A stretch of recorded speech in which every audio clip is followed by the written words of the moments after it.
வணக்கம். 5 மணி செய்திகளை வழங்குவது நான் ஸ்ரீராம். முதலில் இந்த நேரத்திற்கான தலைப்புச் செய்திகளை பார்க்கலாம். சட்டவிரோத பண பரிமாற்ற வழக்கை முடக்க அமைச்சர் செந்தில் பாலாஜி முயற்சிப்பதாக அமலாக்கத்துறை குற்றச்சாட்டு. விசாரணையை 31ஆம் தேதிக்கு ஒத்திவைத்தது சென்னை முதன்மை அமர்வு நீதிமன்றம்.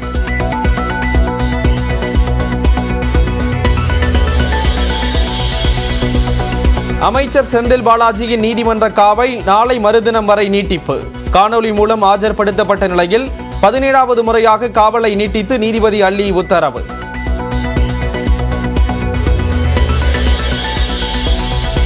நகர்ப்புறங்களில் 500 கோடி ரூபாய் அளவிற்கு நடைபெறவுள்ள சாலை பணிக்கான டெண்டரை பிப்ரவரி 15க்குள் வெளியிட வேண்டும்.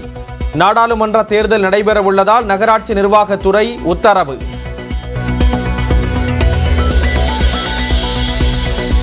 புதுக்கோட்டை சித்தன்னவாசல் குடைவரை கோயிலை இன்று சுற்றி பார்க்கவிருந்த ஆளுநர் ரவியின் பயணம் ரத்து. மார்க்சிஸ்ட் கம்யூனிஸ்ட் கருப்பு கொடியுடன் போராட்டம் நடத்திய நிலையில் ஆளுநரின் நேரமின்மை காரணமாக ரத்தானதாக மாவட்ட நிர்வாகம் தகவல். நாடாளுமன்ற தேர்தல் தொகுதி பங்கீடு தொடர்பாக இந்திய கம்யூனிஸ்ட் கட்சியுடன் வரும் 3ஆம் தேதி திமுக பேச்சுவார்த்தை. 4ஆம் தேதி மதிமுக மற்றும் மார்க்சிஸ்ட் கம்யூனிஸ்ட் கட்சியினருடன் ஆலோசனை.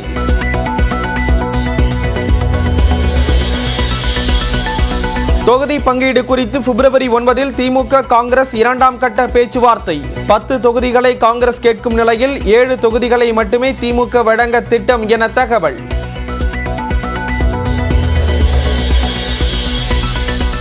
சிவகங்கை தொகுதியை காங்கிரசின் கார்த்தி சிதம்பரத்திற்கு வழங்க திமுக கடும் எதிர்ப்பு.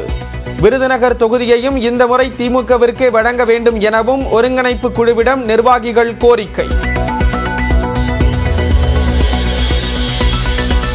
அதிமுகவின் தொகுதி பங்கீட்டு குழு உட்பட 3 தேர்தல் குழுக்கள் ஆலோசனை. யாருடன் கூட்டணி என்று பொறுத்திருந்து பாருங்கள் என ஜெயக்குமார் விளக்கம்.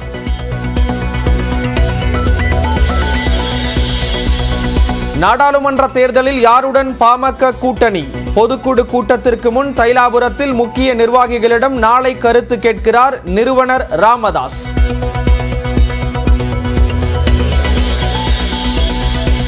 நாடாளுமன்ற தேர்தலில் பாஜகவிற்காக ரஜினி, கமல், விஜய் உள்ளிட்ட நடிகர்களிடமும் ஆதரவு கேட்போம். பாஜக எம்எல்ஏ வானதி சீனிவாசன் சென்னையில் பேட்டி.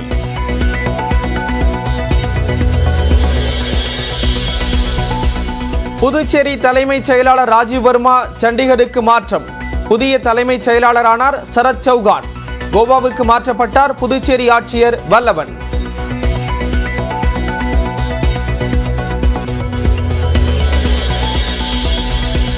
சென்னையிலிருந்து செங்கல்பட்டு வழியாக செல்லும் அனைத்து தென் மாவட்ட பேருந்துகளும் நாளை முதல் கிளாம்பாக்கத்தில் இருந்தே இயக்கப்படும்.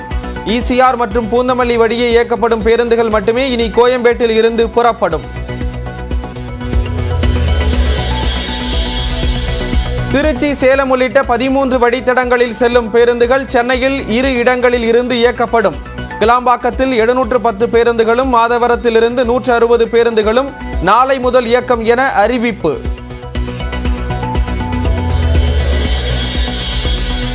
கடலூர் மாநகராட்சியில் அதிருப்தி திமுக கவுன்சிலர்கள் ராஜினாமா செய்ய போவதாக எச்சரிக்கை. எம்எல்ஏ ஆதரவு கவுன்சிலர்களை திமுக மேயர் புறக்கணிப்பதாக குற்றச்சாட்டு.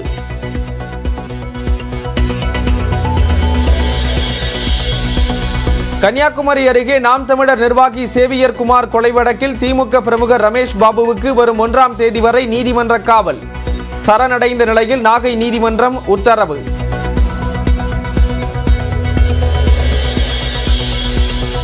காவல்துறை மீது தவறான குற்றச்சாட்டை சுமத்திய விவகாரத்தில் கடுமையான விளைவுகளை சந்திக்க நேரிடும்.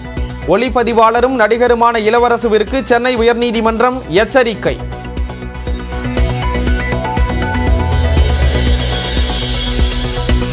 லால் சலாம் படத்தை விளம்பரப்படுத்த சங்கி விவகாரம் குறித்து ஐஸ்வர்யா பேசவில்லை.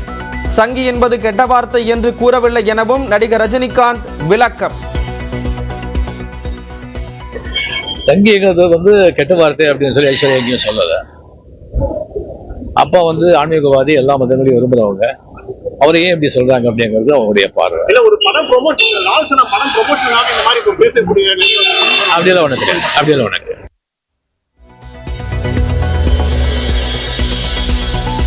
பொன்முடிக்கு விதிக்கப்பட்ட 3 ஆண்டு சிறை தண்டனையை நிறுத்தி வைக்க உச்சநீதிமன்றம் மறுப்பு. மேல்முறையீட்டு மனு மீது லஞ்ச ஒழிப்புத்துறை பதில் அளிக்க உத்தரவு. கொடைக்கானலில் மதியம் 3 மணிக்கும் நிலவிய கடும் பனிமூட்டம். அவதிக்குள்ளான வாகன ஓட்டிகள்.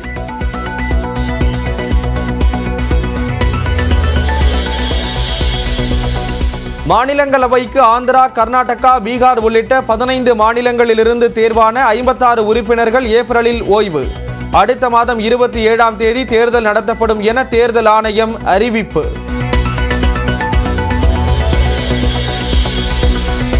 அசர்பைசானில் நடைபெற்று வந்த நடிகர் அஜித்தின் விடாமுயற்சி படப்பிடிப்பு நிறைவு.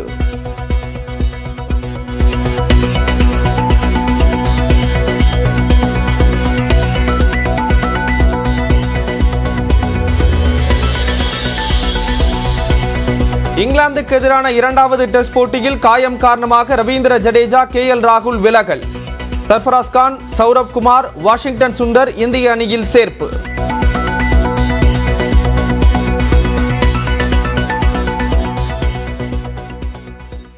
புதுச்சேரி தலைமைச் செயலாளராக இருந்த ராஜீவ் வர்மா சண்டிகருக்கு பணியிட மாற்றம் செய்யப்பட்டுள்ளார். புதுச்சேரி தலைமைச் செயலாளராக அருணாச்சல பிரதேசத்தைச் சேர்ந்த ராஜீவ் சர்மா 2022ஆம் ஆண்டு நியமிக்கப்பட்டார். அவருக்கும் முதலமைச்சர் ரங்கசாமிக்கும் இடையே மோதல் இருந்து வந்தது. குறிப்பாக பள்ளி மாணவர்களுக்கு இலவச லேப்டாப் வழங்கும் திட்டத்திற்கு ராஜீவ் சர்மா ஒப்புதல் அளிக்கவில்லை. இந்த நிலையில் ராஜீவ் சர்மா சண்டிகர் யூனியன் பிரதேச நிர்வாக அதிகாரியின் ஆலோசகராக பணியிட மாற்றம் செய்து மத்திய அரசு உத்தரவிட்டுள்ளது. புதுச்சேரியின் புதிய தலைமைச் செயலாளராக சரத் சௌஹான் நியமிக்கப்பட்டுள்ளார்.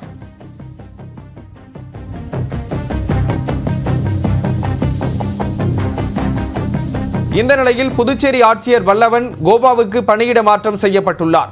இதேபோல் மற்றொரு IAS அதிகாரியான சௌத்ரி அபிஜித் விஜய் சண்டிகருக்கு இடமாற்றம் செய்யப்பட்டுள்ளார்.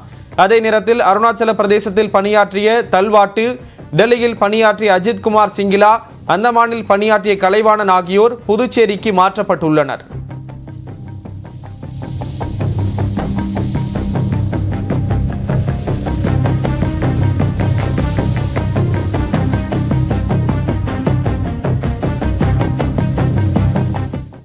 தென் மாவட்டங்களுக்கு இயக்கப்படும் அனைத்து பேருந்துகளும் நாளை முதல் கிளாம்பாக்கம் மற்றும் மாதவரத்திலிருந்து இயக்கப்படும் என்று தமிழ்நாடு அரசு அறிவித்துள்ளது.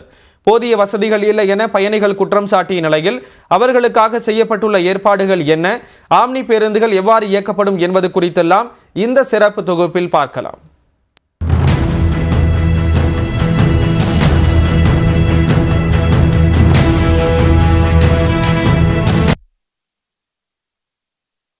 அவர்களே ஒத்துக்கொண்டதற்கு மாறாக இப்பொழுது நாங்கள் இயக்குவதற்கு தயாராக இல்லை என்கிறார்கள். அரசு அவர்களுடைய விருப்பத்திற்கு போல் செயல்பட முடியாது. மக்களுடைய விருப்பத்திற்கு ஏற்றார் போல்தான் அரசு செயல்படும்.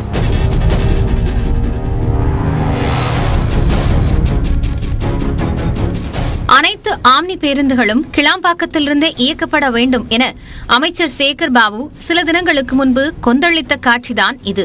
கிளாம்பாக்கத்தில் கலைஞர் நூற்றாண்டு பேருந்து முனையம் திறக்கப்பட்ட நிலையில் அரசு விரைவு பேருந்துகள் அனைத்தும் அங்கிருந்தே புறப்பட்டன. ஆனால் ஆம்னி பேருந்து சங்கங்கள் மட்டும் முரண்டு பிடித்தன. அரசின் எச்சரிக்கையை அடுத்து கடந்த 24ஆம் தேதி முதல் ஆம்னி பேருந்துகளும் கிளாம்பாக்கத்திலிருந்து இயக்கப்படுகின்றன. இந்நிலையில் செங்கல்பட்டு, திண்டிவனம் வழியாக தென் மாவட்டங்களுக்கு இயக்கப்படும் TNSTC எனும் இதர கோட்ட போக்குவரத்து கழகங்களைச் சேர்ந்த 710 பேருந்துகள் கிளாம்பாக்கத்திலிருந்தே புறப்படும் என அமைச்சர் சிவசங்கர் அறிவித்துள்ளார்.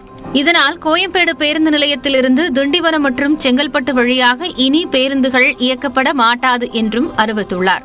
மேலும் மாதவரத்திலிருந்து செங்குன்றம் வழியாக தென் மாவட்டங்களுக்கு 160 பேருந்துகள் இயக்கப்படும் என்றும் தெரிவிக்கப்பட்டது. வட சென்னையில் திருவொற்றியூர், பெரம்பூர், கொளத்தூர், எண்ணூர், செங்குன்றம் உள்ளிட்ட பகுதிகளில் வசிக்கும் மக்கள் கிளாம்பாக்கத்திற்கு சென்று அங்கிருந்து தென் மாவட்டங்களுக்கு பயணிப்பது மிகுந்த சிரமத்தை ஏற்படுத்திய நிலையில் மாதவரத்திலிருந்தே தென் மாவட்டங்களுக்கு பேருந்துகள் இயக்கப்படும் என்ற அறிவிப்பு வட சென்னை வாசிகளுக்கு மகிழ்ச்சியை ஏற்படுத்தி உள்ளது.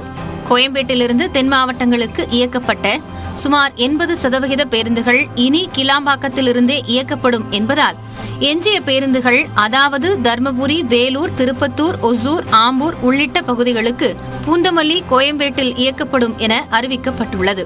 மேலும் கிழக்கு கடற்கரை சாலை வழியாக புதுச்சேரி, கடலூர், சிதம்பரம் மற்றும் நாகப்பட்டினம் வரை செல்லும் பேருந்துகளும் கோயம்பேட்டிலிருந்தே இயக்கப்படும் என்றும் தெரிவிக்கப்பட்டுள்ளது.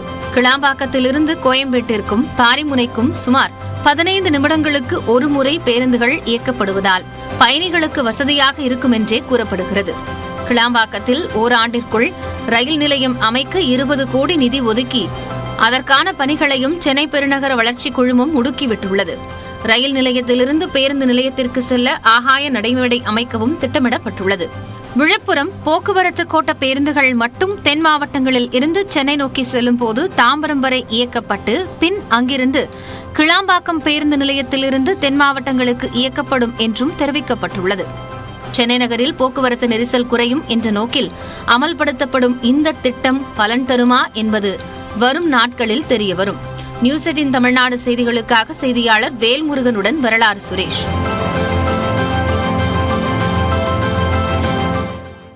மேலும் பல்வேறு செய்திகளை பார்க்கலாம் சிறிய இடைவேளைக்கு பிறகு.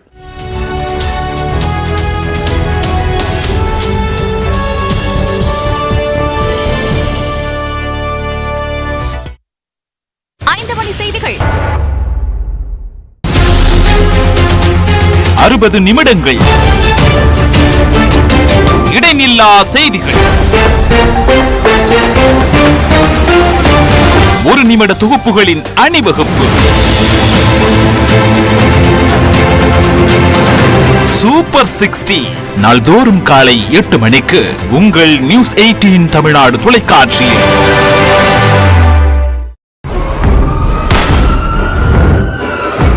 குற்றம் காரணம் முதல் தண்டனை வரை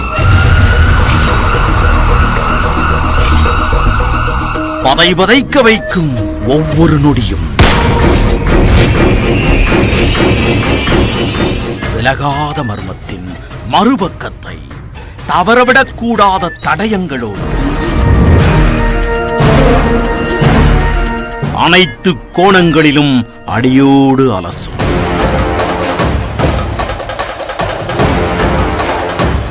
கிரைம் டைம்.